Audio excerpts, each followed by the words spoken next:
Black and വൈറ്റിലേക്ക് ഒരിക്കൽ കൂടി സ്വാഗതം. ഇന്ന് CPIM-ന്റെ ജനറൽ സെക്രട്ടറി MA ബേബിയാണ് നമ്മളുടെ അതിഥിയായി ഉള്ളത്. 2004 തെരഞ്ഞെടുപ്പിൽ കേരളത്തിൽ നിന്ന് വലിയ ലോക്സഭയിലേക്കുള്ള വലിയ വിജയമുണ്ടാകുന്നു. അഖിലേന്ത്യാ തലത്തിൽ 40-ലധികം സീറ്റ് CPIM-ന് മാത്രമായി കിട്ടുന്നു. 60-ലധികം സീറ്റ് വിശാല ഇടതുപക്ഷത്തിന് കിട്ടുന്നു. ആ കാലത്ത് ഞാൻ ഡൽഹിയിൽ ജോലി ചെയ്തിട്ടുണ്ട്. ഇടതുപക്ഷത്തിൻ്റെ ഒരു ദേശീയ പ്രാധാന്യം എന്നത് അക്കാലത്തായിരുന്നു അതിൻ്റെ പാർലമെൻ്ററി പ്രാധാന്യം ഏറ്റവും കൂടുതലുണ്ടായിരുന്നത്. 1977 മുതൽ ഇങ്ങോട്ടെടുത്താൽ ഏതെങ്കിലും ഒരു സംസ്ഥാനത്ത് CPIM ഭരണമില്ലാത്തൊരവസ്ഥ വന്നിട്ടില്ല. 10-12 വർഷം 3 സംസ്ഥാനത്തും സൈമൾട്ടേനിയസ് ആയി ഭരണം ഉണ്ടായിട്ടുണ്ട്. ഈ ഒരു തെരഞ്ഞെടുപ്പിൽ, കേരളത്തിൽ ഈ തെരഞ്ഞെടുപ്പിൽ, ഞാൻ ബംഗാൾ തെരഞ്ഞെടുപ്പ് നടക്കുന്നില്ല എന്ന മട്ടിലല്ല, കേരളത്തിൽ ഈ തെരഞ്ഞെടുപ്പിൽ ഇപ്പോൾ ചില അഭിപ്രായ സർവേകളിലും കഴിഞ്ഞ തദ്ദേശ തെരഞ്ഞെടുപ്പിൻ്റെ ഫലവും എല്ലാം സൂചിപ്പിക്കുന്ന പോലെ ഒരു ഭരണം മാറുകയാണെങ്കിൽ ഇന്ത്യയിൽ 50 വർഷത്തിനിടയിൽ ഇടതുപക്ഷം ഭരണത്തിലില്ലാത്ത ഒരു രാഷ്ട്രീയ അന്തരീക്ഷം വരും. അങ്ങനെ ഒന്ന് മനസ്സിൽ കണ്ടിട്ടുണ്ടോ? അത്തരമൊരു ഒരു സാഹചര്യത്തെ നേരിടേണ്ടി വരും എന്നത്. CPIM-നെ സംബന്ധിച്ചിടത്തോളം ഞങ്ങളിപ്പോൾ ചർച്ച നടത്തി, വിലയിരുത്തൽ നടത്തി, ഞങ്ങൾ കണ്ടെത്തുന്നത് ഇപ്പോൾ നടക്കാൻ പോകുന്ന നിയമസഭാ തിരഞ്ഞെടുപ്പിൽ ഒരു ഭരണ തുടർച്ച നേടിയെടുക്കാൻ കഴിയുന്ന വളരെ നല്ല സാഹചര്യം നിലവിലുണ്ട് എന്നാണ്. അത് ഈ ഗവൺമെൻറ് ജനക്ഷേമ പ്രവർത്തനങ്ങൾ ഓരോന്നും എടുത്തു പറയുന്നില്ല. കേരളത്തിൻ്റെ ചരിത്രത്തിൽ ഒരിക്കലും ഉണ്ടായിട്ടില്ലാത്ത വിധത്തിലുള്ള പശ്ചാത്തല സൗകര്യ വികസനവുമായി ബന്ധപ്പെട്ട ആർക്കും എങ്ങനെ കണ്ണടച്ചാലും മനസ്സിൽ പതിയുന്ന, ഇപ്പോൾ ദേശീയപാത 66, വിഴിഞ്ഞം പോർട്ടിൻ്റെ വികസനം പല പല ഘട്ടങ്ങളായിട്ട് തുടങ്ങിയതാണ്. പക്ഷെ വിഴിഞ്ഞം പോർട്ടിനെ കുറിച്ച് ആദ്യം ചർച്ച ചെയ്തിട്ടുള്ളത് 1956 തൃശ്ശൂരിൽ കമ്മ്യൂണിസ്റ്റ് പാർട്ടി പ്രത്യേക സമ്മേളനം നടന്നിട്ട് ഭാവി കേരളത്തിൻ്റെ വികസനത്തെക്കുറിച്ച് എഴുതിയൊരു രേഖയുണ്ട്. ഈ അടുത്ത കാലത്ത് ഞാനത് വായിച്ചു. അന്ന് പ്രധാനപ്പെട്ട പോർട്ടായ കൊച്ചിൻ പോർട്ടിനെ കുറിച്ച് പറഞ്ഞിട്ട് പിന്നെ ഇതിന് പുറമേ വിഴിഞ്ഞം, ബേപ്പൂർ എന്ന് പറഞ്ഞ മറ്റ് പോർട്ടുകളുടെ ഇത് പറയുകയാണ്. വായിക്കുമ്പോൾ എനിക്ക് അത്ഭുതം. അപ്പം ഈ നിലയിൽ കിഫ്ബി എന്ന് പറയുന്ന ഒരു മാന്ത്രിക വിദ്യ എന്ന് തന്നെ ഞാൻ പറയുകയാണ്. അതിലൂടെ എന്തെല്ലാം മാറ്റങ്ങളാണ്. മികച്ച പശ്ചാത്തല സൗകര്യമുള്ള സ്കൂളുകൾ, കോളേജുകൾ, ആശുപത്രികൾ, ലൈബ്രറികൾ. കണ്ണൂർ യൂണിവേഴ്സിറ്റിയിൽ 40 കോടി രൂപ മുടക്കിയിട്ടാണ് അത് തുടങ്ങിയത്. ഞാൻ വിദ്യാഭ്യാസ മന്ത്രിയായിരിക്കുമ്പോഴാണ് ഐസക് ഞാനും കൂടെ സംസാരിച്ചത്. അങ്ങനെ വലിയ വലിയ ഇടപെടലുകൾ. ഇപ്പോൾ ഏറ്റവും ഒടുവിൽ വന്ന പെരുമ്പളം പാലം, ഇതുൾപ്പെടെയുള്ള കാര്യങ്ങൾ. ദേശീയപാത വികസനം എന്ന് പറഞ്ഞാൽ അതിൽ പിണറായി വിജയൻ ഗവൺമെൻറ്റിൻ്റെ പങ്ക്, ദേശീയപാത വികസന ഓഫീസ് UDF-ൻ്റെ ഭരണകാലത്ത് അടച്ചുപൂട്ടി, ഇതൊന്നും സ്ഥലമൊന്നും എടുത്ത് നടക്കില്ല എന്ന് പറഞ്ഞാൽ. പിന്നെ LDF ഗവൺമെൻറ് പിണറായി വിജയൻ്റെ നേതൃത്വത്തിൽ തുടങ്ങിയപ്പോൾ വലിയ വയൽക്കിളികൾ എന്നുള്ളത് ഇപ്പോൾ നമ്മുടെ ഓർമ്മയിലുണ്ട്. കീഴാറ്റൂർ അവരോടെല്ലാം സംസാരിച്ച് അവർക്ക് ന്യായമായ പ്രതിഫലമെല്ലാം പിന്നെ കോമ്പൻസേഷൻ കൊടുത്ത് അതെല്ലാം ഏറ്റെടുത്ത് ഒരു ഘട്ടത്തിൽ ഞാൻ തുറന്ന് പറയുകയാണ്, ഈ പ്രശ്നങ്ങളെല്ലാം കൂടെ കണ്ടപ്പോൾ ഇത് മുന്നോട്ട് പോകുമോ? 6000-നടുത്ത് 5568 കോടിയോ മറ്റോ കിഫ്ബിയിൽ നിന്നും ചെലവഴിച്ചിട്ടാണ് സ്ഥലം ഏറ്റെടുത്ത് ഇത്.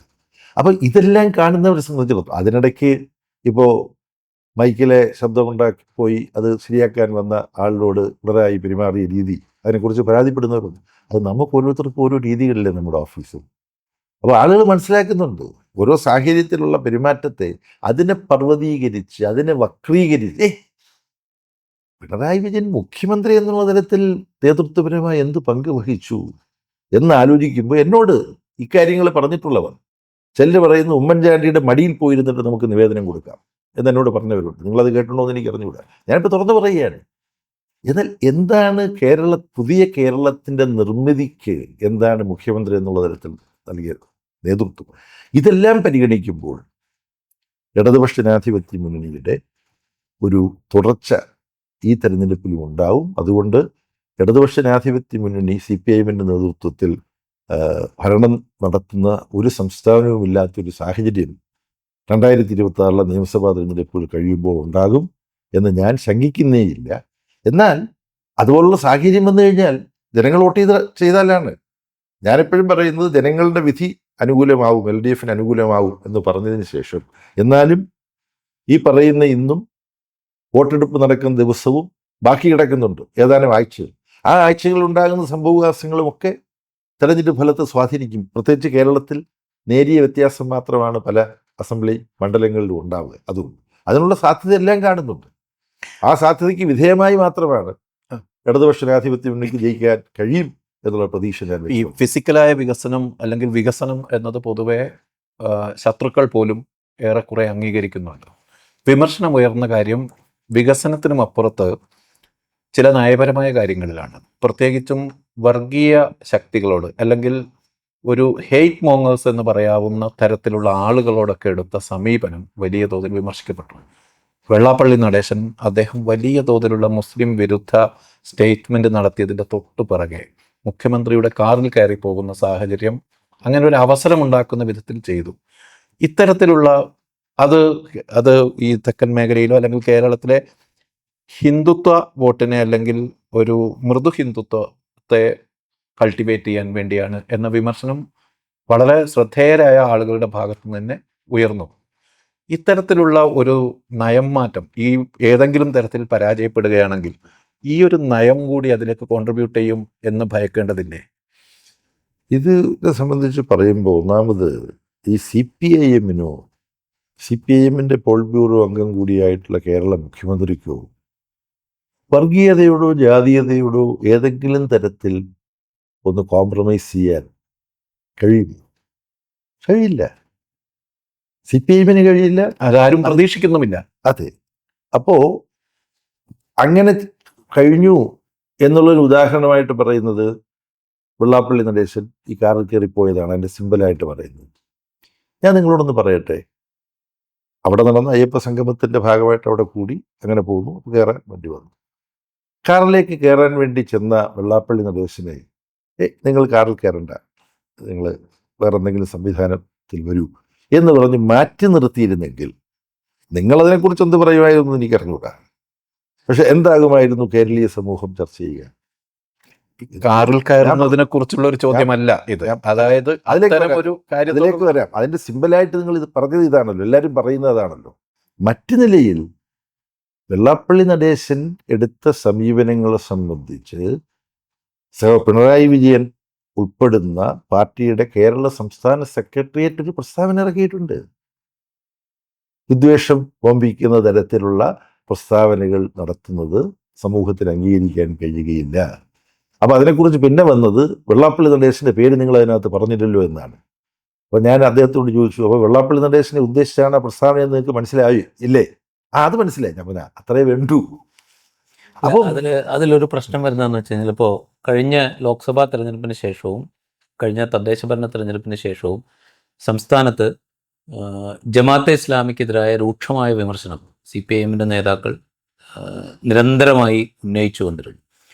അതൊരു ഭാഗത്ത് നടക്കുന്നു. ഇപ്പുറത്ത് വെള്ളാപ്പള്ളി നടേശൻ അത് പേര് പറഞ്ഞ് എടുത്ത് പറഞ്ഞ് കൃത്യമായി ഉള്ള വിമർശനമാണ് ഉന്നയിക്കപ്പെട്ടുകൊണ്ടിരുന്നത്. ഇപ്പുറത്ത് വെള്ളാപ്പള്ളി നടേശൻ്റെ കാര്യം വരുമ്പോൾ ആ പേരില്ലാതെ ഒരു ജനറൽ സ്റ്റേറ്റ്മെൻറ്റായി അത് പുറത്തേക്ക് വരുന്നു. വെള്ളാപ്പള്ളി നടേശൻ മലപ്പുറത്ത് പോയിട്ട് ഇതാ ഇവിടെ മറ്റ് സമുദായക്കാർക്ക് ജീവിക്കാൻ പറ്റാത്തൊരു മണ്ണായി മാറിയിരിക്കുന്നു എന്ന് പറയുമ്പോൾ അതിനെ കൗണ്ടർ ചെയ്യുക എന്നുള്ള ഉത്തരവാദിത്വം CPIM-ന് ഉണ്ടല്ലോ. ആ ഉത്തരവാദിത്വം നിർവഹിക്കപ്പെട്ടോ ഇല്ലയോ? ഇപ്പുറത്താണെങ്കിൽ വളരെ പ്രത്യക്ഷത്തിൽ ജമാഅത്തെ ഇസ്ലാമി പോലെ കേരളത്തിലെ മുസ്ലിം ജനവിഭാഗത്തിനെ കണക്കെടുത്തു കഴിഞ്ഞാൽ 1% താഴെ വരുന്ന ഒരു വിഭാഗം, അവരുടെ ഒരു സംഘടന അതിനെ വളരെ രൂക്ഷമായി ആക്രമിക്കുന്നു. പക്ഷേ വെള്ളാപ്പള്ളി നടേശൻ്റെ കാര്യത്തിൽ അദ്ദേഹത്തിൻ്റെ പേരെടുത്ത് പറയാൻ പോലും തയ്യാറാകാതെ ഒരു ജനറൽ സ്റ്റേറ്റ്മെൻറ്റിൽ ഒതുക്കുന്നു. ഇതാണ് വിമർശനം. ഇതുണ്ടാക്കുന്നൊരു ഇമ്പാക്റ്റ് എന്താണെന്ന് വെച്ച് കഴിഞ്ഞാൽ ഒരു മൃദു ഹിന്ദുത്വ സമീപനം CPIM സ്വീകരിക്കുന്നു എന്നുള്ളതാണ്. അതിൻ്റെ തുടർച്ചയിലാണ് രാഹുൽ ഗാന്ധി ഇവിടെ വന്നത്. ഇവിടുത്തെ കോൺഗ്രസ്സുകാരും ഒരുപക്ഷെ ജമാഅത്തെ ഇസ്ലാമിക്കാരും പറയുന്ന വിധത്തിൽ ഇത് CJP ആണ് എന്ന് വിമർശിച്ചു പോകുന്നത്. ഈ സിറ്റുവേഷൻ ക്രിയേറ്റ് ചെയ്യപ്പെട്ടിരിക്കുന്നു എന്നുള്ളൊരു യാഥാർത്ഥ്യമാണ്. ഇതിൽ ഒന്ന് ഇപ്പോൾ ജമാഅത്തെ ഇസ്ലാമിയെക്കുറിച്ചുമെല്ലാം പ്രതികരണങ്ങളാണ്. അതിപ്പോൾ പാർട്ടി പരിപാടി CPIM-ൻ്റെ പരിപാടിയിൽ ന്യൂനപക്ഷ വർഗീയതയെക്കുറിച്ച് പരാമർശിക്കുന്നുണ്ട്. അതിൽ വിമർശനം മുഴുവൻ ഫാസിസ്റ്റ് സ്വഭാവമുള്ള RSS സൃഷ്ടിക്കുന്ന വർഗീയതയെക്കുറിച്ചാണ് പാർട്ടി പരിപാടിയിലെ ഫോർമുലേഷൻസ്. അത് RSS-ൻ്റെ ഫാസിസ്റ്റിക് ആയിട്ടുള്ള സ്വഭാവത്തെക്കുറിച്ച് തന്നെ പരാമർശമുണ്ട് പാർട്ടി പരിപാടിയിൽ. എന്നാൽ ഇതിനെ എതിർക്കാൻ എന്ന മട്ടിൽ ന്യൂനപക്ഷ വിഭാഗങ്ങൾ സംഘടിക്കുമ്പോൾ അത് പലതും ന്യൂനപക്ഷ വർഗീയതയായി മാറുകയും ഭൂരിപക്ഷ വർഗീയതയ്ക്ക് ന്യായീകരണമായി അത് ഭവിക്കുകയും ചെയ്യുന്നു എന്നുള്ള നിലയിലാണ് ന്യൂനപക്ഷ വർഗീയതയെ വിമർശിച്ചിട്ടുള്ളത്. ഇനി ഇപ്പോൾ ജമാഅത്തെ ഇസ്ലാമിയെ ആവശ്യത്തിൽ കൂടുതൽ വിമർശിക്കുന്നു എന്ന് പറയുകയാണെങ്കിൽ അനുവാദരഹിതമായിട്ടൊരു വിമർശനം പാടില്ല എന്നുള്ളത് തന്നെയാണ് പാർട്ടിയുടെ കാഴ്ചപ്പാട്. അപ്പോൾ ആരുടെയെങ്കിലും പ്രസംഗത്തിൽ അങ്ങനെ സംഭവിച്ചു പോയിട്ടുണ്ടെങ്കിൽ അത് പാർട്ടിയുടെ കാഴ്ചപ്പാടല്ല. എന്നാൽ ജമാഅത്തെ ഇസ്ലാമിക്കെതിരായിട്ടുള്ള പ്രതികരണങ്ങൾ, പ്രഭാഷണങ്ങളിലുള്ള പരാമർശങ്ങളല്ലാതെ ജമാഅത്തെ ഇസ്ലാമിക്കെതിരായിട്ടുള്ള എന്തെങ്കിലും പ്രസ്താവന പാർട്ടി ഏതെങ്കിലും ഘട്ടത്തിൽ ഇറക്കിയിട്ടുണ്ടെന്ന് ഞാൻ കരുതുന്നില്ല. പക്ഷേ വെള്ളാപ്പള്ളി നടേശനെതിരായിട്ട് പേര് പറയാതെ പ്രസ്താവന, വെള്ളാപ്പള്ളി നടേശൻ ചെയ്യുന്ന ചില വിദ്വേഷ പ്രചരണമാകുന്ന തരത്തിലുള്ള പ്രസ്താവനകളെ പാർട്ടി വ്യക്തമായി വായിക്കുന്ന ആർക്കും മനസ്സിലാകുന്ന വിധത്തിൽ സംസ്ഥാന സെക്രട്ടേറിയറ്റിൻ്റെ പ്രസ്താവനയിലൂടെ പ്രതികരിക്കുകയും ചെയ്തിട്ടുണ്ട്. പാർട്ടിയെ സംബന്ധിച്ചിടത്തോളം പാർട്ടിയുടെ ചരിത്രം എന്ന് പറയുന്നത് അതിപ്പം കേരളത്തിലോ ഇന്ത്യയിലോ എന്നുള്ളതല്ല. കമ്മ്യൂണിസ്റ്റുകാർ എവിടെയും ഏത് സമൂഹത്തിലും ഉള്ള ന്യൂനപക്ഷങ്ങൾ, അത് മതപരമായ ന്യൂനപക്ഷമാകാം, ഭാഷാപരമായ ന്യൂനപക്ഷമാകാം, ന്യൂനപക്ഷങ്ങളുടെ അവകാശങ്ങൾ സംരക്ഷിക്കുക എന്നുള്ളത് കമ്മ്യൂണിസ്റ്റുകാരുടെ ബാധ്യതയാണ്, ചുമതലയാണ്. ആ ചുമതല നിർവഹിക്കുന്നതിൻ്റെ ഭാഗമായിട്ടാണ് അത് എപ്പോഴെല്ലാം കണ്ടിട്ടുണ്ട്. ഇപ്പം അതുമാത്രമല്ല, ഇപ്പോൾ ഒരു ഹിന്ദു ക്ഷേത്രത്തിൽ അതിൻ്റെ അരികിലൂടെ നടക്കാൻ സ്വാതന്ത്ര്യമില്ലാത്ത കാലത്ത് AKG പോലുള്ളവർ നമ്മുടെ ഗുരുവായൂർ സത്യാഗ്രഹത്തിൽ പങ്കെടുത്തിട്ടുണ്ട്. അപ്പോൾ അദ്ദേഹം കമ്മ്യൂണിസ്റ്റായി തീർന്നിട്ടില്ല. അപ്പോൾ ഇത് പാർട്ടിയുടെ ചരിത്രമാണ്. എവിടൊക്കെ അവകാശങ്ങൾ മതപരമായ അവകാശങ്ങളാകാം, ഭാഷാപരമായ അവകാശങ്ങളാകാം, അത് നിഷേധിക്കപ്പെട്ടാൽ അവിടെ പോയി പൊരുതണം. ഇപ്പം ഇത്തരം അനാചാരങ്ങൾക്കെതിരായുള്ള സമരത്തിൽ ഒരുപക്ഷെയുള്ള ഏക രക്തസാക്ഷി പാലിയം സമരത്തിലെ രക്തസാക്ഷി AG വേലായുധനായിരിക്കാം. C. കേശവനാണ് ആ സമരം ഉദ്ഘാടനം ചെയ്തത്. സ്റ്റേറ്റ് കോൺഗ്രസും SNDP യോഗവും കമ്മ്യൂണിസ്റ്റ് പാർട്ടിയും ചേർന്നിട്ടാണ്. നമ്മുടെ അയ്യങ്കാളി, മഹാത്മാ അയ്യങ്കാളിയുടെ അനുയായികളായിട്ടുള്ളവരും ചേർന്നിട്ടാണ്. ഇതാണ് കമ്മ്യൂണിസ്റ്റ് പാർട്ടിയുടെ പാരമ്പര്യം. ഈ പാരമ്പര്യത്തിൽ ഉറച്ചു നിന്നുകൊണ്ട് ഇന്നത്തെ വർഗീയതയുടെയും ജാതീയതയുടെയും പ്രശ്നങ്ങൾ കൈകാര്യം ചെയ്യാനാണ് CPI ശ്രമിക്കുന്നത്. അതിൽ ആരുടെയെങ്കിലും പറച്ചിലിൽ, പ്രതികരണത്തിൽ അനുവാദരഹിതമായി ഏതെങ്കിലും കാര്യങ്ങൾ വന്നിട്ടുണ്ടെങ്കിൽ അത് ഞങ്ങൾ പരിശോധിക്കുകയും തിരുത്തുകയും ചെയ്യും. പക്ഷേ ഒരു മൃദു ഹിന്ദുത്വ സമീപനം എന്ന് പറയുന്നത് CPIഎമ്മിനെ സംബന്ധിച്ചിടത്തോളം ഒരിക്കലും സാധ്യമല്ല. ഇപ്പോൾ KP ഉണ്ണികൃഷ്ണൻ ഏതാനും ദിവസങ്ങൾക്ക് മുമ്പ് മരിക്കുകയാണ് ചെയ്തത്. KP ഉണ്ണികൃഷ്ണനെ കുറിച്ച് എഴുതുമ്പോൾ എല്ലാവരും ഓർക്കുന്ന കാര്യം എന്താ? ഹോലിബി. ഞാൻ ബാക്കി പറയണ്ട. അത് വടകര മാത്രമല്ല ഉണ്ടായത്, ബേപ്പൂർ അസംബ്ലി മണ്ഡലത്തിലുണ്ട്. വിശ്വ ഹിന്ദു പരിഷത്തിന്റെ നേതാവ് ഡോക്ടർ മാധവൻകുട്ടിയെ ലീഗും കോൺഗ്രസും BJPയും പിന്താങ്ങി. അപ്പം ഇങ്ങനെയുള്ള ചരിത്രമുണ്ട്. ഇപ്പോൾ കേരളത്തിൽ നിന്ന് ലോക്സഭയിൽ ഒരു BJP MP ഉണ്ട്. എവിടെ നിന്നാണ് ജയിച്ചത്? തൃശ്ശൂരിൽ നിന്നാണ്. ആ സീറ്റ് കോൺഗ്രസിൻ്റെ സിറ്റിംഗ് സീറ്റായിരുന്നു. TN പ്രതാപിനെ അവിടെ കിട്ടിയ വോട്ടിൽ നിന്നും TN പ്രതാപിനേക്കാളും വലിയ K. മുരളീധരൻ മത്സരിച്ചപ്പോൾ 1,00,000-നടുത്ത വോട്ടാണ് UDFന് കുറഞ്ഞത്. 75,000 വോട്ടിനാണ് BJPയുടെ MP തൃശ്ശൂരിൽ നിന്നും ജയിക്കുന്നത്. ഇടതുപക്ഷ ജനാധിപത്യങ്ങളുടെ സ്ഥാനാർത്ഥിക്ക് TN പ്രതാപിനെതിരായി മത്സരിക്കുമ്പോൾ കിട്ടിയതിനേക്കാളും 16,000 വോട്ട് കൂടുതൽ ഈ BJP MP ജയിക്കുന്ന ഘട്ടത്തിലുണ്ടായിരുന്നു. നമ്മൾ ഈ ചർച്ച നടത്തുന്ന തിരുവനന്തപുരത്ത് UDF വോട്ട് കുറഞ്ഞ് കൈമാറ്റം ചെയ്യപ്പെട്ട്, ബോധപൂർവം അല്ലാതെയോ കൈമാറ്റം ചെയ്യപ്പെട്ടത് കൊണ്ടാണ് ശ്രീ O. രാജഗോപാൽ നിയമത്തിൽ നിന്ന് അസംബ്ലിയിലേക്ക് വന്നത്. പിണറായി വിജയൻ പ്രഖ്യാപിച്ചു, ആ അക്കൗണ്ട് ഞങ്ങൾ പൂട്ടിക്കാൻ പോവുകയാണ്. മൃദു ഹിന്ദുത്വമാണോ ആ പ്രസ്താവന? പിണറായി വിജയൻ്റെ BJP അക്കൗണ്ട് ഞങ്ങൾ പൂട്ടിക്കാൻ പോവുകയാണെന്ന് പറഞ്ഞത് പിണറായി വിജയനാണ്. ശിവൻകുട്ടി അത് പൂട്ടിച്ചു. എപ്പോൾ UDFൻ്റെ വോട്ട് മറിക്കാൻ പറ്റാത്ത സാഹചര്യം വന്നു. UDFും തിരിച്ചിറങ്ങൂ, അഭിമാനം രക്ഷിക്കണം, അതുകൊണ്ട് UDF അതിൻ്റെ വോട്ട് മുഴുവൻ പിടിച്ചു. ഇതാണ് കേരളത്തിൽ നടക്കുന്നത്. അപ്പം ഈ BJPയുമായി ഏതെങ്കിലും തരത്തിൽ സഹകരിക്കുന്ന ഒരു കാര്യം CPM അത് ശരിയാണ്. അപ്പോൾ നേരത്തെ മുതൽ മഞ്ചേശ്വരത്തിൻ്റെ ഉദാഹരണങ്ങൾ മുൻകാലത്ത് മുതലുണ്ട്. മഞ്ചേശ്വരത്ത് BJP ഒരുപക്ഷെ KG മാരാരുടെ കാലത്ത് ജയിക്കുമായിരുന്നു. അവിടെ ഏത് വിധത്തിലാണ് അജയം തടഞ്ഞത് എന്നുള്ളതിനെ കുറിച്ചുള്ള കാര്യങ്ങളൊക്കെ ഉണ്ട്. പക്ഷേ റീസെൻറ്റ് ഇലക്ട്രൽ, പ്രത്യേകിച്ച് 2024 ലോക്സഭാ തെരഞ്ഞെടുപ്പിന് ശേഷം ആണ് ഈ അലിഗേഷൻ ഒരുപക്ഷെ കൂടുതലായി വരുന്നത്. ആ തെരഞ്ഞെടുപ്പിൽ തിരുവനന്തപുരം, കൊല്ലം, ആറ്റിങ്ങൽ, അതുപോലെ ആലത്തൂർ, അങ്ങനെ പല മണ്ഡലങ്ങളിലും CPMൻ്റെ വോട്ടിൽ വലിയ തോതിൽ കുറവുണ്ടാവുകയും BJPയുടെ വോട്ടിൽ വലിയ തോതിൽ വർധനമുണ്ടാവുകയും ചെയ്തു. ഇത് CPM-ന്റെയും LDF-ന്റെയും വോട്ട് ബാങ്കിലുണ്ടായ വിള്ളലാണ്. അത് പരിഹരിക്കാൻ വേണ്ടിയിട്ടുള്ള ഒരു ടാക്ടിക്സ് എന്നുള്ള നിലയ്ക്ക് ചില വിമർശനങ്ങൾ ജമാഅത്തെ ഇസ്ലാമിയെ കേന്ദ്രീകരിച്ചെടുക്കുന്നു. അത് ഭൂരിപക്ഷ സമുദായ വോട്ടുകളെ ഏകീകരിക്കാനാണ് എന്നുള്ള വിമർശനം വലിയ തോതിലുണ്ടാവുന്നു. അത് 2021 നിയമസഭാ തെരഞ്ഞെടുപ്പിൽ മലബാർ മേഖലയിലുണ്ടായ വലിയ വിജയം മുസ്ലിം സമുദായത്തിന് LDF-നോടുണ്ടായ വലിയ ആഭിമുഖ്യത്തിൻ്റെ പ്രതിഫലനമാണ് എന്നുള്ള വിലയിരുത്തലുണ്ടായിരുന്നു. അതിൽ നിന്ന് വലിയ ഷിഫ്റ്റ് വരുന്നു എന്നൊക്കെയുള്ള വിമർശനങ്ങളുണ്ട്. ആ ഘട്ടത്തിലാണ് ഈ പറയുന്ന മൃദുഹിന്ദുത്വ നിലപാടുണ്ടോ എന്ന ചോദ്യം വരുന്നത്. ആ ചോദ്യം ഒരു കേരള രാഷ്ട്രീയത്തിൻ്റെ ചർച്ചയിൽ ഗൗരവമായിട്ട് ഉന്നയിക്കാൻ പലരും ഉരുമ്പെടുന്നുണ്ട്. നിഷ്കളങ്കമായത് ചെയ്യുന്നവരുണ്ടാവാം, അക്കാദമികമായ വിലയിരുത്തലിൻ്റെ അടിസ്ഥാനത്തിൽ ചെയ്യുന്നവരുണ്ടാകാം, അതല്ലാതെ രാഷ്ട്രീയ ലക്ഷ്യത്തോടു കൂടി അത്തരം ആക്ഷേപങ്ങൾ ഉന്നയിക്കുന്നവരുണ്ടാകാം. ഈ 3 കാറ്റഗറിയിൽപ്പെട്ടവരും ഉണ്ടാവാം. അങ്ങനെയാണ് ഞാൻ അതിനെ കാണുന്നത്. CPI-നെ സംബന്ധിച്ചിടത്തോളം അത്തരത്തിൽ ഏതെങ്കിലും ഒരു വർഗീയതയോട് ഒരു സൗമ്യമായ സമീപനം എടുക്കാൻ കഴിയില്ല. അത്തരം സൗമ്യമായ സമീപനം എടുത്തതിൻ്റെ ചരിത്രമുള്ളത് നിർഭാഗ്യവശാൽ ഡൽഹിയിൽ ഇന്ത്യ ബ്ലോക്കിൻ്റെ ഭാഗമായി എനിക്ക് സഹകരിക്കേണ്ട എൻ്റെ സുഹൃത്തുക്കൾ, അവർ ഗൗരവമായ ആലോചനയില്ലാതെ എന്തെല്ലാം അബദ്ധങ്ങളാണ് പ്രഖ്യാപിച്ചിട്ടുള്ളത്. ഇവിടെ വന്ന് പിന്നെ BJP-യും ഒക്കെ ആയിട്ട് CJP എന്ന് CPI-നെ സംബോധന ചെയ്തുകൊണ്ട് പോയിട്ടുള്ള സുഹൃത്ത്, അദ്ദേഹം ഗുജറാത്തിൽ പോയിട്ടാണ് ഞാൻ പൂണൂൽ ധരിച്ചിട്ടുള്ള ഹോളി ത്രെഡ് വെയറിങ് ബ്രാഹ്മിനാണ് ഞാൻ എന്ന് അദ്ദേഹം പറഞ്ഞു. അങ്ങനെ അദ്ദേഹത്തിന് പറയാൻ കഴിയുമോ എന്നുള്ളത് എനിക്ക് അറിഞ്ഞുകൂടാ. പക്ഷേ പിന്നെ പോട്ടെ, അതിൻ്റെ മറ്റു വിശദാംശങ്ങളിലേക്ക് ഞാൻ പോയില്ല. പിന്നെ അദ്ദേഹം ഒരു സന്ദർഭത്തിൽ പറഞ്ഞു, വി ആർ എഗൻസ്റ്റ് ഹിന്ദു രാഷ്ട്ര, വി ആർ ഫോർ ഹിന്ദു രാജ്യ. അപ്പം ഞാൻ വിചാരിച്ചു മറ്റൊന്നുകൂടിയുണ്ട്, രാമക്ഷേത്ര നിർമ്മാണം പ്രഖ്യാപിച്ചപ്പോൾ അതിനെ സ്വാഗതം ചെയ്തു. പക്ഷെ ഇത് പറഞ്ഞപ്പോൾ ഞാൻ വിചാരിച്ചു അദ്ദേഹത്തിൻ്റെ സ്പീച്ച് വലിയ ഉന്നത നേതൃത്വത്തിലിരിക്കുന്നവർക്കൊക്കെ സ്പീച്ച് റൈറ്റേഴ്സ് ആകാം.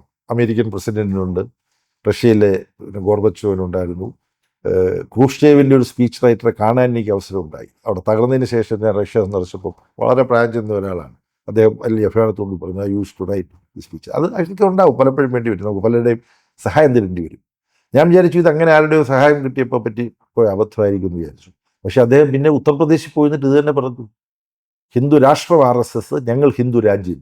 ഭരണഘടനയ്ക്കെതിരായിട്ടാണ് അദ്ദേഹം പറഞ്ഞത്. It's on record. അത് ഇന്നത്തെ പത്രം ഞാനത് യഥാർത്ഥത്തിലൊക്കെ വെട്ടി സൂക്ഷിക്കേണ്ടതാണ്. അപ്പോൾ ഇങ്ങനെയൊക്കെയുള്ള അബദ്ധം CPI-നെ സംബന്ധിച്ചിടത്തോളം ഇത്തരം കാര്യങ്ങളിലൊന്നും യാതൊരു അവ്യക്തതയുമില്ല. പക്ഷേ ഉത്തർപ്രദേശ് പിന്നെ ഒഡീഷയിൽ ക്രിസ്ത്യാനികൾ ആക്രമിക്കപ്പെടുകയും പള്ളികൾ തീവക്കപ്പെടുകയും ചെയ്തപ്പോൾ കണ്ടകാറിൽ അവർക്ക് അഭയം കൊടുത്തത് വലിയ പാർട്ടി ആഫീസൊന്നും ഇല്ലാത്ത CPM-ആണ്. എന്നിട്ട് അവർ ഞായറാഴ്ച കുർബാന അവിടെ നിന്ന് പ്രാർത്ഥിച്ചത് അതിൻ്റെ ഫുട്ടേജ് ഉണ്ടായത് ഞാൻ ഉപയോഗിക്കുകയാണ്. അപ്പോൾ എന്താണ് അവിടെ? കോൺഗ്രസ് വലിയ സ്വാധീനമുള്ള പാർട്ടിയാണ്. നന്ദിനി സത്വതിയെല്ലാം പിന്നെ മുഖ്യമന്ത്രിയായിരുന്ന സംസ്ഥാനമാണ്. പക്ഷേ ഈ ന്യൂനപക്ഷം ആക്രമിക്കപ്പെടുമ്പോൾ ആ ന്യൂനപക്ഷത്തിന് നമ്മൾ സംരക്ഷണം കൊടുക്കുന്നു എന്ന് വന്നാൽ ഭൂരിപക്ഷം നമ്മൾ നകന്നു പോകുമോ എന്നുള്ള ആധി ദൗർഭാഗ്യവശാൽ കോൺഗ്രസിൻ്റെ പല സംസ്ഥാനങ്ങളിലെ നേതൃത്വത്തിനുണ്ട്. യഥാർത്ഥത്തിൽ വർഗീയതയുമായി ബന്ധപ്പെട്ട കാര്യങ്ങൾ ചർച്ച ചെയ്യുമ്പോൾ കോൺഗ്രസ് പൊതുവിൽ ഇന്ത്യയിലാകെ പിന്തുടരുന്ന മൃദു ഹിന്ദുത്വ സമീപനമാണ് നമ്മൾ ഗൗരവമായി ചർച്ച ചെയ്യേണ്ടത്. അത് ഒരു കണ്ടേജിയസ് ഡിസീസ് പോലെ, പകർച്ചവ്യാധി പോലെ CPI-നെ കേരളത്തിൽ ബാധിച്ചിട്ടില്ല എന്നുള്ളതാണ് യാഥാർത്ഥ്യം. ഈ കേരളത്തിൽ ഭരണത്തിൽ തുടരാനുള്ള ശ്രമങ്ങൾ ഒരുപക്ഷെ വിജയിക്കട്ടെ. അങ്ങനെ ആണെങ്കിൽ പോലും ദേശീയ തലത്തിൽ ഇടതുപക്ഷത്തിൻ്റെ ഒരു ഗ്രാജുവലായ ഡിക്ലൈൻ എന്നതൊരു യാഥാർത്ഥ്യമാണ്. അതിനെ മറികടക്കാൻ, അതിനെ ഒന്ന് റീവൈറ്റലൈസ് ചെയ്യാൻ എന്താണ് ഒരു വിശാലമായ പ്ലാൻ ഉണ്ടോ പുതിയ ജനറൽ സെക്രട്ടറി എന്ന നിലയിൽ? അതിനുള്ളൊരു പ്ലാൻ എന്നുള്ള നിലയിൽ ചോദിച്ചു കഴിഞ്ഞാൽ അത് ഞങ്ങൾ പൊതുവിൽ ചർച്ച ചെയ്ത് പിന്നെ ഈ ജനറൽ സെക്രട്ടറിമാർ മാറുന്നതനുസരിച്ച് അതിൻ്റെ പദ്ധതികൾക്കകത്ത് വലിയ മാറ്റം വരിക, ജനറൽ സെക്രട്ടറിമാർ എന്തെങ്കിലും അത്ഭുതങ്ങൾ കാണിക്കുക എന്നുള്ളത് കമ്മ്യൂണിസ്റ്റ് പാർട്ടിയുടെ പൊതുവിലുള്ള ഒരു പ്രവർത്തന സംസ്കാരത്തിൻ്റെയോ സമ്പ്രദായത്തിൻ്റെയോ രീതിയല്ല. പക്ഷെ ഞങ്ങൾ പോളിറ്റ് ബ്യൂറോയും കേന്ദ്ര കമ്മിറ്റിയും ചർച്ച ചെയ്ത് ജനുവരി 16, 17, 18 തീയതികളിൽ തിരുവനന്തപുരത്ത് EMS അക്കാഡമിയിൽ ചേർന്ന പാർട്ടിയുടെ കേന്ദ്ര കമ്മിറ്റി ഉത്തരേന്ത്യയിൽ ചില ബഹുജന സമ്പർക്ക പരിപാടികളും ഒരു ബഹുജന പ്രക്ഷോഭത്തിലേക്ക് ഇന്ത്യയിലെ ജനങ്ങളെ പൊതുവിൽ കൊണ്ടുവരിക. പക്ഷേ കേരളം, തമിഴ്നാട്, പോണ്ടിച്ചേരി, ബംഗാൾ ഇവിടെയൊക്കെ ഇലക്ഷൻ നടക്കുന്ന പിന്നെ അതിൻ്റെ തയ്യാറെടുപ്പിൻ്റെ സമയമായതുകൊണ്ട് ഫെബ്രുവരി, മാർച്ച് മാസങ്ങളിലായിട്ട്, ജനുവരിയിലാണ് കേന്ദ്ര കമ്മിറ്റി, ജനുവരി മധ്യത്തിലാണ് കൂടിയത്, ഫെബ്രുവരി, മാർച്ച് മാസങ്ങളിലായി സമരപരിപാടി ആലോചിക്കണം എന്ന് തീരുമാനിച്ചു. അതിൻ്റെ വിശദാംശങ്ങൾ തീരുമാനിക്കാൻ പോളിറ്റ് ബ്യൂറോ ചുമതലപ്പെടുത്തി. ജന ആക്രോശ് ജാഥ എന്ന് പറഞ്ഞുകൊണ്ട് ജമ്മു കാശ്മീർ മുതൽ ഹിമാചൽ പ്രദേശ്, ഉത്തരാഖണ്ഡ്, പഞ്ചാബ്, ഹരിയാന, ഡൽഹി, രാജസ്ഥാൻ, ഗുജറാത്ത്, മധ്യപ്രദേശ്, ഛത്തീസ്ഗഡ്, ഉത്തർപ്രദേശ്, ബീഹാർ, ജാർഖണ്ഡ് ഇവിടെ വരെ പോളിറ്റ് ബ്യൂറോ മെമ്പർമാരും പിന്നെ ഈ പരിപാടിയിൽ പങ്കെടുക്കാൻ വൃന്ദാക്കാരായിട്ടാണ് ജാർഖണ്ഡിലെ ഈ സമരപ്രചരണ ജാഥ. അതിന് ജന ആക്രോശ് എന്നാണ് പേര് കൊടുത്തിരിക്കുന്നത്. ഇപ്പോൾ നടന്നുകൊണ്ടിരിക്കുകയാണ്. പല സ്റ്റേറ്റുകളിലും ഒരു ദിവസമെങ്കിലും പോകണം എന്ന് തീരുമാനിച്ചിട്ട് ഈ തെരഞ്ഞെടുപ്പിൻ്റെ തയ്യാറെടുപ്പുകളും കാര്യങ്ങളുമായിട്ടുള്ള മറ്റു പല പരിപാടികളിലും പല സ്റ്റേറ്റുകളിലും പോകേണ്ടി വന്നതുകൊണ്ട് ഞാനിപ്പോൾ ഇവിടുന്ന് പൊയ്ക്കഴിഞ്ഞാൽ 15-ാം തീയതി ഞാൻ ഉത്തർപ്രദേശിലേക്ക് പോവുകയാണ്. ഈ ജാഥയുടെ ഒരു ഭാഗത്തിൽ ഒരു ദിവസം അവരുടെ കൂടെ പങ്കെടുക്കാൻ വേണ്ടി. അത് കഴിഞ്ഞാൽ ജമ്മു കാശ്മീരിലേക്ക് 17-ാം തീയതി പോകാൻ അവരോട് പറഞ്ഞിട്ടുണ്ട്. അവിടുത്തെ സാഹചര്യത്തിൽ ഞാൻ എവിടെ ചെല്ലണം തുടങ്ങിയ കാര്യങ്ങൾ അവർ ആലോചിച്ച് പറയാൻ പോവുകയാണ്. ഇതിൻ്റെ സമാപനം കുറിച്ചുകൊണ്ട് മാർച്ച് 23-നാണ് ഭഗത് സിംഗിൻ്റെയും സുഖദേവിൻ്റെയും രാജ്ഗുരുവിൻ്റെയും ദിനത്തിൽ ഡൽഹിയിൽ രാംലീല മൈതാനിൽ 10,000 ചെങ്കൊടികളുമായി എത്തുന്ന വലിയൊരു സമരപ്രക്ഷോഭം ഉന്നയിക്കുന്നത് ലേബർ കോഡ്, തൊഴിലാളികളെ ഫലത്തിൽ അടിമകളാക്കി മാറ്റുന്ന ലേബർ കോഡാണ്. മൻരേഖ, ഗ്രാമീണ ദരിദ്രർക്ക് ചെറിയൊരു അത്താണിയായിരുന്ന ആശ്രയമായിരുന്ന പദ്ധതി അട്ടിമറിക്കുകയാണ് നരേന്ദ്രമോദി.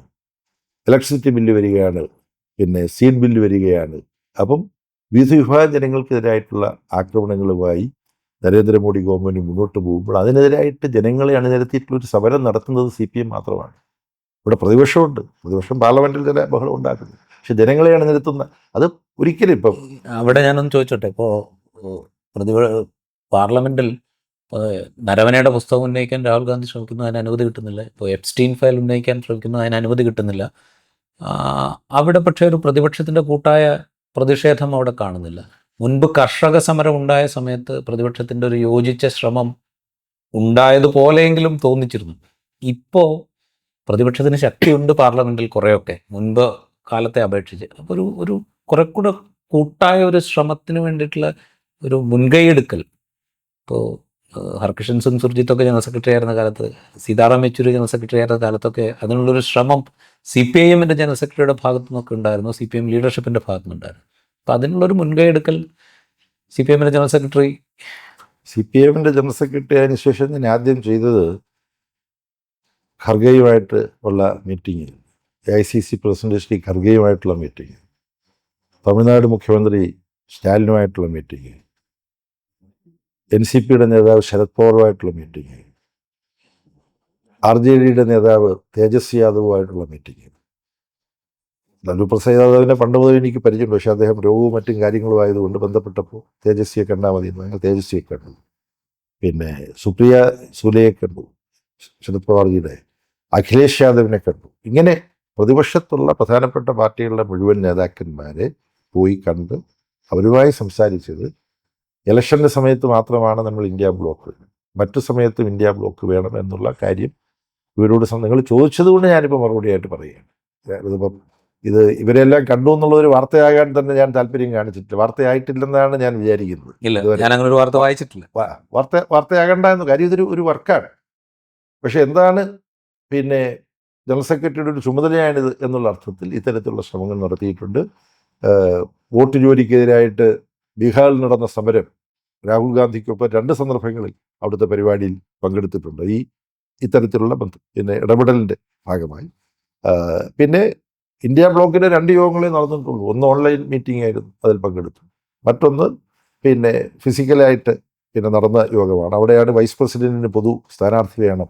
അത് അവിടെ തന്നെ ഇന്ത്യ ബ്ലോക്കിൻ്റെ ആളെല്ലാം വന്നിരുന്നെങ്കിലും കുറച്ചും കൂടെ ഏതാനും പേര് മാത്രം ഇരുന്ന ഒരു യോഗത്തിലാണ് എന്താണ് വൈസ് പ്രസിഡന്റ് തെരഞ്ഞെടുപ്പിലുണ്ടാകേണ്ട സ്ട്രാറ്റജി എന്നുള്ളത് ചർച്ച ചെയ്തു. അതിൽ ഇടതുപക്ഷ പാർട്ടികളെ പ്രതിനിധാനം ചെയ്ത് ഞാൻ മാത്രമാണ് ഉണ്ടായിരുന്നത്. പിന്നെ സോണിയാഗാന്ധി, രാഹുൽ ഗാന്ധി, ശരത് പവാറും മറ്റു നേതാക്കന്മാരും ഉണ്ട്. അപ്പം അത്തരത്തിൽ ആവശ്യമുള്ള സന്ദർഭങ്ങളിലെല്ലാം കൂടിയാലോചിച്ച് ചർച്ച ചെയ്യുന്നുണ്ട്. പക്ഷേ അത്തരം കൂടിയാലോചിച്ച് ചർച്ച ചെയ്യുന്നതിന് പ്രധാനപ്പെട്ട മുൻകൈ എടുക്കേണ്ടത് ലോക്സഭയിലെ ലീഡർ ഓഫ് ദി ഓപ്പോസിഷൻ്റെ പാർട്ടിയാണ്. പറയേണ്ട സന്ദർഭത്തിൽ ഞങ്ങൾ ഇത് സംബന്ധിച്ചിട്ടുള്ള ആശയങ്ങൾ കൈമാറുന്നുണ്ട്. പിന്നെ ഫ്ലോർ ലീഡേഴ്സിൻ്റെ യോഗം കൂടാറുണ്ട്, ലോക്സഭയിലെയും രാജ്യസഭയിലെയും അത്തരം യോഗങ്ങൾ ഞങ്ങൾ കാര്യങ്ങൾ ചർച്ച ചെയ്യാറുണ്ട്. അപ്പോൾ അതിനുള്ള ശ്രമങ്ങൾ നടക്കുന്നുണ്ട്. പക്ഷേ കൂടുതൽ ഏകോപിതമായ പ്രവർത്തനം ഇന്ത്യ ബ്ലോക്കിൻ്റെ ഭാഗത്തു നിന്നുണ്ടാവണമെന്നുള്ളതാണ് CPIM-ൻ്റെ അഭിപ്രായം. പക്ഷേ അത് CPIM-ൻ്റെ അഭിലാഷത്തെ മാത്രം ആശ്രയിച്ച് നടക്കുന്ന ഒരു കാര്യമല്ല. റൈറ്റ്. അവസാനമായിട്ടൊരു കാര്യമുണ്ട്. ബംഗാൾ ഒരു പ്രധാനപ്പെട്ട ഇത് ഏതാണ്ട് 3 ദശകത്തിലധികം ഭരിച്ചു. ഇപ്പോൾ നിയമസഭയിൽ പ്രാതിനിധ്യമില്ലാതിരിക്കുന്നു. പുതിയ നിയമസഭാ തെരഞ്ഞെടുപ്പ് വരുമ്പോൾ CPIM-ൻ്റെയും ലെഫ്റ്റ് ഫ്രണ്ടിൻ്റെയും പ്രതീക്ഷകൾ എത്രത്തോളമാണ്? അവിടുത്തെ ഈ SIR ഏതാണ്ട് 1.5 കോടി ആളുകൾ മാറ്റി നിർത്തപ്പെട്ടിരിക്കുന്നു. ഇപ്പോൾ അതിപ്പോൾ ഒരു പക്ഷേ പുനഃപരിശോധനയുടെ കുറച്ച് പേർ തിരിച്ചു വന്നേക്കാം. ഈ SIR അവിടെ ഒരു രാഷ്ട്രീയ പ്രശ്നമായി മാറി ആ തെരഞ്ഞെടുപ്പിനെ സ്വാധീനിക്കുന്നൊരു വിധത്തിലേക്ക് മാറുമോ? അവസാനം പരാമർശിച്ച SIR-നെ സംബന്ധിച്ച് ഞാൻ പ്രതികരിക്കാം. SIR-ൻ്റെ വിഷയം CPIM-ഉം ഇടതുപക്ഷവും വളരെ ശക്തമായിട്ട് ഏറ്റെടുക്കുന്ന ഒരു നിലയാണുള്ളത്. മമതാ ബാനർജിയുടേതായ രീതിയിൽ തിയേറ്ററിക്സും സ്പെക്ടക്കിൾ ആയി തോന്നുന്ന ചില ഇടപെടലുകളും ഒക്കെ മമതാ ബാനർജി നടത്തുന്നുണ്ട്. അപ്പം CPIM-ൻ്റെ നേതൃത്വത്തിൽ, ഇടതുപക്ഷത്തിൻ്റെ നേതൃത്വത്തിൽ നേതാക്കന്മാർ പോയി ഇലക്ടറൽ ഓഫീസറെ കാണാൻ വേണ്ടി ശ്രമിച്ചു. സ്റ്റേറ്റിലെ അദ്ദേഹം കാണാൻ വിസമ്മതിച്ചു. അവിടെ തന്നെ രാത്രി മുഴുവൻ അവരോട് സമരമായിട്ടിരുന്നു. തുടർന്ന് കാണാൻ വേണ്ടി സമയം കൊടുത്തു. അങ്ങനെ പോയി കണ്ട് ഈ വിഷയങ്ങളെല്ലാം ഉന്നയിച്ചു. അപ്പോൾ ആ വിഷയം വളരെ ശക്തമായിട്ട് ഉന്നയിക്കാനും കഴിയുന്നിടത്തോളം അതിന് പരിഹാരം കണ്ടെത്താനുള്ള ശ്രമങ്ങൾ അവിടെ നടക്കുന്നുണ്ട് പ്രതിപക്ഷം എന്നുള്ള നിലയിൽ. പിന്നെ ഇപ്പം CPIM-നോ ഇടതുപക്ഷത്തിനോ പ്രാതിനിധ്യമില്ല. ഇടതുപക്ഷ കൂട്ടായ്മയുടെ ഭാഗമായിട്ട് മത്സരിച്ച സെക്കുലർ ഫ്രണ്ടിൻ്റെ ഒരാൾ മാത്രമാണ് ഇപ്പോൾ നിയമസഭയിലുള്ളത്. അപ്പം ഒരുമിച്ച് മത്സരിച്ചവരുടെ ഒരു പ്രതീക്ഷ എന്നുള്ള തരത്തിൽ വളരെ പെട്ടെന്ന് എന്തെങ്കിലും അത്ഭുതങ്ങൾ ബംഗാളിൽ സംഭവിക്കും എന്ന പ്രതീക്ഷ എനിക്കില്ല. എന്നാൽ ഇത്തവണത്തെ തെരഞ്ഞെടുപ്പിൽ ചില മണ്ഡലങ്ങളിൽ ജയിക്കാൻ സാധ്യതയുള്ള തരത്തിൽ മത്സരിക്കാൻ കഴിയും എന്നുള്ള ഒരു വിലയിരുത്തലാണ്. കഴിഞ്ഞ മധുര പാർട്ടി കോൺഗ്രസിന് മുന്നോടിയായി നടന്ന സംസ്ഥാന സമ്മേളനത്തിൽ തന്നെ ഒരു ദിവസം തെരഞ്ഞെടുപ്പിൻ്റെ തയ്യാറെടുപ്പുമായി ബന്ധപ്പെട്ടുള്ള ചർച്ചയായിരുന്നു. അതിനെക്കുറിച്ച് നടന്ന പഠനങ്ങൾ, മണ്ഡലങ്ങളുടെ സ്വഭാവം, എവിടെയൊക്കെ കേന്ദ്രീകരിക്കണം, എവിടെയൊക്കെ സാധ്യതകളുണ്ട്, ഇതിനെ സംബന്ധിച്ച് മത്സരിക്കാൻ വലിയ സാധ്യതയില്ലാത്ത കാരണം ഈ പണശക്തിയും പേശീബലവും ഒക്കെ ചേർന്നിട്ടാണ്. അത് മമതയുടെ കൂടെ അതിൻ്റെ ഒരുപാട് ആളുകളുണ്ട്, ചില BJP-യുടെ കയ്യിലുണ്ട്. അപ്പം അതിൻ്റെ എല്ലാം പ്രയാസങ്ങൾ അവിടെയുണ്ട്. കോൺഗ്രസുമായിട്ട് ധാരണയിൽ മത്സരിച്ച അനുഭവമുണ്ട്. പക്ഷേ ഇത്തവണ ഒറ്റയ്ക്ക് മത്സരിക്കുകയാണെന്ന് കോൺഗ്രസ് തന്നെ പ്രഖ്യാപിക്കുകയാണ് ചെയ്തത്. അതേസമയം കോൺഗ്രസും തൃണമൂൽ കോൺഗ്രസും തമ്മിൽ ചില ചർച്ചകൾ നടക്കുന്നുണ്ട്. ചിലപ്പോൾ ആ ചർച്ചകൾ മുന്നോട്ട് പോവുക തെരഞ്ഞെടുപ്പ് തന്നെ കഴിഞ്ഞതിന് ശേഷമായിരിക്കും. അതിൻ്റെ ഒരു മുന്നോടിയായിട്ടാണ് ഇപ്പോഴേ അവർ തമ്മിൽ ചർച്ച നടത്തുന്നത്. അപ്പം വളരെ സങ്കീർണവും വ്യത്യസ്തവുമായിട്ടൊരു സാഹചര്യമാണ് ബംഗാൾ നിലനിൽക്കുന്നത്. പക്ഷേ ഇതേ സമയത്ത് ഈ തെരഞ്ഞെടുപ്പിൽ പ്രതീക്ഷ നൽകുന്ന പ്രകടനം മുമ്പ് സമീപകാലത്ത് ബംഗാളിൽ CPIM-നോ ഇടതുപക്ഷത്തിനോ ഉണ്ടായില്ല എന്നിരിക്കലും ജനങ്ങളെ അണിനിരത്തുന്നതിൽ എല്ലാവരും ശ്രദ്ധിക്കുന്ന നേട്ടം, ഇപ്പോൾ ബ്രിഗേഡ് പരേഡ് ഗ്രൗണ്ട് നിറഞ്ഞു കവിയുന്ന വലിയ ബഹുജന ശക്തി, സ്ട്രൈക്കിംഗ് പവർ, പ്രഹരശേഷി ഉണ്ട് ഈ പ്രസ്ഥാനത്തിന്, ചെങ്കൊടി പ്രസ്ഥാനത്തിന്. അതൊന്ന് യുവാക്കളുടെ മാത്രം ഒരു DYFIയുടെ വലിയൊരു സംഗമമായിരുന്നു. അത് ബ്രിഗേഡ് പരേഡ് ഗ്രൗണ്ട് നിറഞ്ഞു കവിഞ്ഞു. മറ്റൊന്ന്, നഗരങ്ങളിൽ ജീവിക്കുന്ന ദരിദ്രർ, ഈ ചേരികളിൽ ജീവിക്കുന്നവർ, കർഷക തൊഴിലാളികൾ, ഈ വിഭാഗത്തിൽപ്പെട്ടവരുടെയാണ് തൊഴിലാളി സംഘടനകളുടെയും കർഷക പ്രസ്ഥാനത്തിൻ്റെ എല്ലാം കൂടെ വിഭാഗം. അപ്പോൾ 3 വ്യത്യസ്ത ഘട്ടങ്ങളിൽ. അപ്പോൾ ഇതെല്ലാം ഫോട്ടോ കണ്ട് ചില ആളുകൾ ആവേശത്തോടു കൂടി സഖാവേ നമ്മൾ തിരിച്ചു വരാൻ പറ്റും. നമുക്ക് അങ്ങനെ അമിതമായ ആവേശം കൊള്ളണ്ട. ജനങ്ങൾക്കിടയിൽ നമ്മളുണ്ട്, അതിൽ ആത്മവിശ്വാസം ഉണ്ടാകുക. ഇത് വോട്ടായും തെരഞ്ഞെടുപ്പ് ഫലമായും പ്രതിഫലിക്കാൻ ചിലപ്പോൾ ഇനിയും കാത്തിരിക്കേണ്ടി വരും. ചിലപ്പോൾ നമ്മുടെ പ്രതീക്ഷയ്ക്ക് അല്ലെങ്കിൽ നമ്മുടെ ആശങ്കയ്ക്ക് വിപരീതമായി വളരെ പെട്ടെന്നും ചില മാറ്റങ്ങൾ ഉണ്ടായെന്ന് വരും. അവിടെ ജ്യോതി ബാസു അടക്കം തോറ്റു എന്ന് പ്രഖ്യാപിക്കപ്പെട്ട സെമി ഫാസിസ്റ്റ് ടെറർ 1972 ഞാൻ കോളേജിൽ പ്രീ ഡിഗ്രിക്ക് പഠിക്കുന്ന സമയമാണ്. ബാരാനഗറിലാണ് ജ്യോതി ബാസു മത്സരിച്ചതെന്ന് എനിക്കറിയാം. 10 മണിയോടടുപ്പിച്ച് അന്നത്തെ പാർട്ടി സെക്രട്ടറി പ്രമോദ് ദാസ് ഗുപ്ത വന്നിട്ട് പ്രഖ്യാപിച്ചിട്ടുണ്ട്, ഞങ്ങൾ ഈ തെരഞ്ഞെടുപ്പിലില്ല, എല്ലായിടത്തും റിഗ്ഗിങ്ങാണ് നടക്കുന്നത്. സിദ്ധാർത്ഥ ശങ്കരയാണ് അന്ന് മുഖ്യമന്ത്രി. അതിനുശേഷം 5 വർഷം ഇപ്പോൾ മലയാളത്തിൽ ചിന്ത ഇറക്കിയ പുസ്തകമുണ്ട്, ആസന്ന സമരം, തപോ വിജയഘോഷ എഴുതിയ പുസ്തകമാണ്. അവിടെ നടന്ന ചെറുത്തുനിൽപ്പാണ് സെമി ഫാസിസ്റ്ററിനെ കുറിച്ച് ഓർക്കുമ്പോൾ തന്നെ എനിക്ക് ആവേശം തോന്നുന്നതാണ്. അപ്പോൾ അങ്ങനെ ഒരു കാലഘട്ടം ഉണ്ടായിരുന്നു. അതിനെ മറികടന്നിട്ടാണ് ബംഗാളിലെ സഖാക്കൾ 77-ൽ അഭിമാനകരമായ വിജയം നേടിയത്. അതുപോലൊരു വിജയം ആസന്നമാണെന്ന് ഞാൻ പ്രഖ്യാപിക്കുന്നില്ല. പക്ഷേ യുവാക്കൾക്കിടയിൽ, വിദ്യാർത്ഥികൾക്കിടയിൽ, വനിതകൾക്കിടയിൽ, ഗ്രാമീണ ദരിദ്രർക്കിടയിൽ ഒക്കെ പാർട്ടിയുടെ സ്വാധീന മേഖലകളുണ്ട്. ഞാൻ പറയുന്നത് തുടർച്ചയായിട്ടുള്ള ഇടതുപക്ഷ മുന്നണി ഭരണത്തിന് കീഴിൽ, അവിടെ ഇടതുപക്ഷ മുന്നണി ഭരണത്തിന് കീഴിൽ മഹാനേട്ടങ്ങൾ ഉണ്ടായതിനോടൊപ്പം അവസാന ഘട്ടത്തിൽ ചില കാര്യങ്ങൾ ചെയ്യുന്നതിൽ ചില ശ്രദ്ധക്കുറവുകളും ജാഗ്രതക്കുറവുകളും ഉണ്ടായി. അതിനെ കൂടി ഉപയോഗപ്പെടുത്തിക്കൊണ്ടാണ് ഈ ഇടതുപക്ഷ വിരുദ്ധ ശക്തികൾക്ക് ഒന്നിക്കാൻ കഴിഞ്ഞത്. അപ്പം അതുകൊണ്ട് പറ്റിയ നേട്ടങ്ങൾ എടുത്തു പറയുന്നതോടൊപ്പം സംഭവിച്ച തെറ്റുകളെക്കുറിച്ചുകൂടി ജനങ്ങളോട് കുറ്റസമ്മതം നടത്തി ജനങ്ങളെ വിശ്വാസത്തിലെടുക്കാൻ കഴിയണം. ഇതാണ് ഞാൻ പലതവണ അവിടുത്തെ സെക്രട്ടേറിയറ്റിലും സ്റ്റേറ്റ് കമ്മിറ്റിയിലും ഒക്കെ പങ്കെടുത്തിട്ടുള്ളപ്പോൾ സഹാക്കളുമായിട്ട് ചർച്ച ചെയ്തിട്ടുള്ളത്. ബംഗാളിലും തിരിച്ചുവരവ് വേഗത്തിൽ ആയില്ലെങ്കിൽ പോലും അധികം വൈകാതെ ഉണ്ടാവും എന്ന പ്രതീക്ഷയാണ്. ഞാൻ അവസാനമായിട്ട് ഒറ്റ കാര്യമുണ്ട്. വ്യക്തിപരമായൊരു ചോദ്യം ചോദിച്ചുകൊണ്ടാണ് ഞാൻ തുടങ്ങിയത്. അവസാനിപ്പിക്കുന്നതും അങ്ങനെ തന്നെ ആവാം. വളരെ ചെറിയ പ്രായത്തിൽ CPM-ൻ്റെ അന്നത്തെ സെൻട്രൽ സെക്രട്ടേറിയറ്റ്, അതാണ് എൻ്റെ ഒരു ഓർമ്മ, അതിൽ അംഗമായിക്കൊണ്ടാണ് പാർട്ടിയുടെ ഒരു ഉന്നത തലങ്ങളിലേക്ക് എത്തുന്നത്. പാർട്ടി ഘടനയിൽ ഒരുപക്ഷെ ഉന്നത തലങ്ങളിലേക്ക് എത്തിയിട്ടുണ്ട്, ഇപ്പോൾ ജനറൽ സെക്രട്ടറിയാണ്. പക്ഷെ ഇപ്പുറത്ത് പാർലമെൻ്ററി രംഗത്ത് വേണ്ട രീതിയിൽ വിദ്യാഭ്യാസ മന്ത്രിയായില്ലേ? വിദ്യാഭ്യാസ മന്ത്രി ഒരിക്കലായി, അതെനിക്കറിയാം, അതറിഞ്ഞുകൊണ്ട് തന്നെ ഞാൻ ചോദിക്കും. പക്ഷെ അതിനേക്കാൾ പാർലമെൻ്ററി രാഷ്ട്രീയത്തിൽ കുറച്ചുകൂടെ വലിയ ഉത്തരവാദിത്വങ്ങൾ. ഞാൻ വേറെ രീതിയിൽ ആ ചോദ്യത്തൊന്ന് ഫ്രെയിം ചെയ്തോട്ടെ. ഡൽഹിയിൽ നിന്ന് അങ്ങ് കേരളത്തിലേക്ക് വരുമ്പോഴും കലാകൗമുദിയിൽ ഒരു ലേഖനം വന്നത് എനിക്ക് ഓർമ്മയുണ്ട്. ഭാവി കേരളത്തിന്റെ മുഖ്യമന്ത്രി എന്ന് ധ്വനിപ്പിച്ചുകൊണ്ടായിരുന്നു. അതാണ് രാജീവ് ചോദിക്കുന്നത്. അതെ, അതാണ് ഞാൻ ചോദിക്കുന്നത്. അത് ഭാവി കേരളത്തിന് എന്തും സംഭവിച്ചു കൂട്ടെ, നശിച്ചു പോയാലും കുഴപ്പമില്ല എന്ന് ചിന്തിക്കുന്ന ചിലരാണ് ഭാവി കേരളത്തിന്റെ മുഖ്യമന്ത്രി എന്നൊക്കെ. എന്നെക്കുറിച്ച് എൻ്റെ ശരീരഘടനയ്ക്ക് പറ്റിയൊരു കാര്യമല്ലത്. എനിക്ക് എന്നെക്കുറിച്ച് വലിയ അഭിമാനങ്ങളൊന്നുമില്ല. പക്ഷേ ഇപ്പോൾ നിങ്ങൾ ഈ വിഷയം ചോദിച്ച ഘട്ടത്തിൽ എനിക്ക് പറയാൻ കഴിയും, അങ്ങനെ പാർലമെൻ്ററി ഉത്തരവാദിത്തങ്ങളും ചുമതലകളും സംബന്ധിച്ച് യാതൊരു മോഹവും ഇല്ലാത്ത ഒരു എളിയ കമ്മ്യൂണിസ്റ്റ് പ്രവർത്തകനാണ് എന്ന് ഇമ്മോഡസ്റ്റായിട്ട് പറയാൻ എനിക്ക് യാതൊരു വിസമ്മതവുമില്ല. പാർട്ടിക്ക് വേണ്ടി പ്രവർത്തിക്കാൻ കഴിയുക, പാർട്ടിയുടെ ഏതെങ്കിലും ഒരു ഘടകത്തിൽ പ്രവർത്തിച്ചുകൊണ്ടിരിക്കുക എന്നതിനപ്പുറം കമ്മ്യൂണിസ്റ്റ് പാർട്ടിയിൽ ചേർന്ന ഒരാൾക്ക് വേറെ യാതൊരു ചിന്തയും ഉണ്ടായിക്കൂടാ, വേറെ യാതൊരു മോഹവും ഉണ്ടായിക്കൂടാ. പാർലമെൻ്ററി രംഗത്തും എനിക്ക് അർഹതപ്പെട്ടതിൽ കൂടുതൽ അവസരങ്ങൾ പാർട്ടി തന്നിട്ടുണ്ട് എന്നാണ് ഞാൻ കരുതുന്നത്. രാജ്യസഭാംഗമായിരുന്നു, 2 ടേമിൽ അസംബ്ലിയുമായിരുന്നു. അതിനുശേഷം ഏതോ ഒരു അഭിമുഖത്തിൽ കെ ജി പ്രവേശനമായിട്ട് കൊടുത്തതാണെന്ന് തോന്നുന്നു. സാധാരണഗതിയിൽ ഒരു 60-65 വയസ്സ് കഴിഞ്ഞാൽ പാർലമെൻ്ററി രംഗത്തെ ചുമതലകളിൽ നിന്നും സഖാക്കൾ സ്വയം മാറി നിൽക്കണം. അല്ലെങ്കിൽ പാർട്ടി പറയണം, പാർലമെൻ്റ് രംഗത്ത് ഒരു പ്രത്യേക ചുമതല ഏറ്റെടുക്കാൻ നിങ്ങളെ പാർട്ടി കാണുന്നുള്ളൂ, അതുകൊണ്ട് പാർട്ടി ഇതാ തീരുമാനിച്ചിരിക്കുന്നു, നിങ്ങൾ ആ ഉത്തരവാദിത്വം ഏറ്റെടുക്കണം. അപ്പോൾ VS അങ്ങനെ പറഞ്ഞു. VS മുഖ്യമന്ത്രിയാവുന്ന 82-ാം വയസ്സിലാണ്. VS ഏറ്റെടുക്കണം അത്.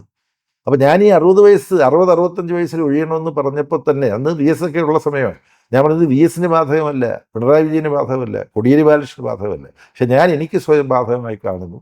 കഴിയുന്നിടത്തോളം ആളുകൾ അത്തരമൊരു സമീപനം എടുക്കാൻ, പാർട്ടി പ്രവർത്തനത്തിലേക്ക് സ്വയം മാറാൻ തയ്യാറാകണം. കാര്യം 5.5 ലക്ഷം പാർട്ടി അംഗങ്ങൾ കേരളത്തിലുണ്ട്. എത്ര പേർക്ക് ഏതെങ്കിലും ഒരു പഞ്ചായത്ത് പ്രസിഡന്റെങ്കിലും ആകാനുള്ള അവസരം കിട്ടുന്നു? അപ്പം മറ്റുള്ളവർക്ക് ഈ അവസരം കഴിയുന്നിടത്തോളം കൊടുക്കണം.